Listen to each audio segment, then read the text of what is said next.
Bismillahirrahmanirrahim. Assalamualaikum warahmatullahi wabarakatuh. Perkenalkan, nama saya Nadratan Naimah dari Universitas Negeri Makassar, Fakultas Ilmu Pendidikan, Pendidikan Guru Pendidikan Anak Usia Dini. Baik, sekarang saya akan menjelaskan mengenai manusia dan ekologi. Mengetahui perilaku manusia dan hubungannya dengan lingkungannya atau ekologi. Manusia dan ekologi yang dimaksud dalam pembahasan ini adalah manusia dengan lingkungannya, serta cara manusia beradaptasi dalam berbagai lingkungan berupa alam, sosial, dan budaya. Ruang lingkup. Ruang lingkup pembahasan mengenai ekologi tidak lepas dari pembahasan ekosistem dengan berbagai komponen penyusunannya, yaitu faktor biotik dan abiotik. Faktor abiotik yaitu antara lain suhu, air, kelembapan, cahaya, dan topografi. Sedangkan faktor biotik yaitu makhluk hidup.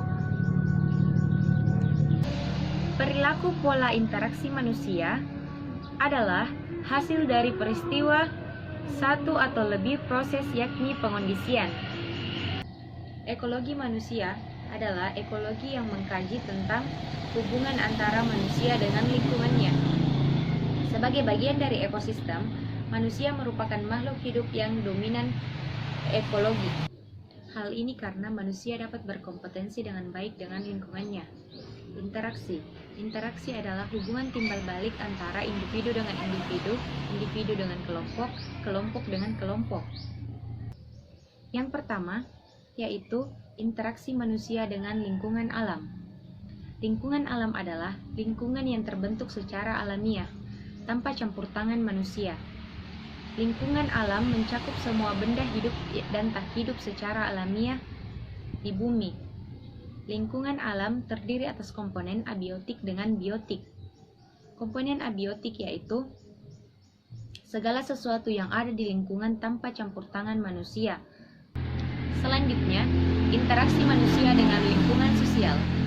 Manusia perlu berhubungan atau berkomunikasi dengan yang lain.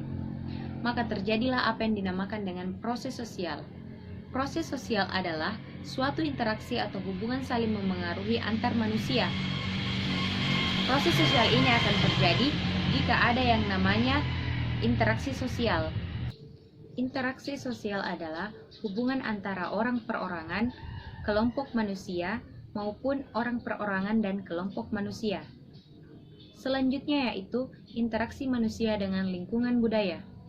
Manusia tidak bisa hidup sendiri untuk memenuhi seluruh kebutuhan hidupnya. Manusia mempunyai kecenderungan untuk hidup, berkelompok, dan bermasyarakat. Dalam kehidupan bermasyarakat, kita harus dapat beradaptasi dengan lingkungan, termasuk dalam hal perilaku, aturan, nilai, norma, dan kepercayaan adat istiadat yang berlaku di lingkungan kita sendiri.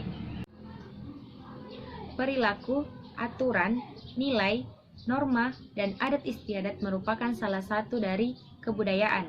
Salah satu dari kebudayaan itu yang harus dimiliki oleh setiap masyarakat yang berada di lingkungannya masing-masing. Dengan kebudayaan ini adalah suatu unsur penting bagi setiap masyarakat yang menetap pada satu bidang, maka kita harus mematuhi suatu kebudayaan tersebut karena kita menetap pada satu tempat. Melalui kebudayaan, kita bisa mengetahui unsur penting yang harus dimiliki pada saat kita menetap pada satu bidang atau satu tempat.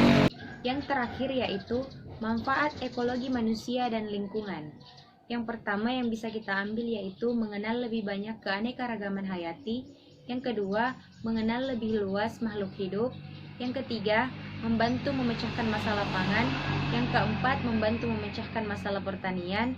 Dan yang kelima, tidak bergantungan kepada bahan bakar. Dan yang keenam yaitu membantu mencegah masalah kesehatan. Mungkin itu yang sempat saya sampaikan. Lebih dan kurangnya mohon dimaafkan. Saya akhiri dengan ucapan Nun wal qalami wa ma yasturun. Assalamualaikum warahmatullahi wabarakatuh.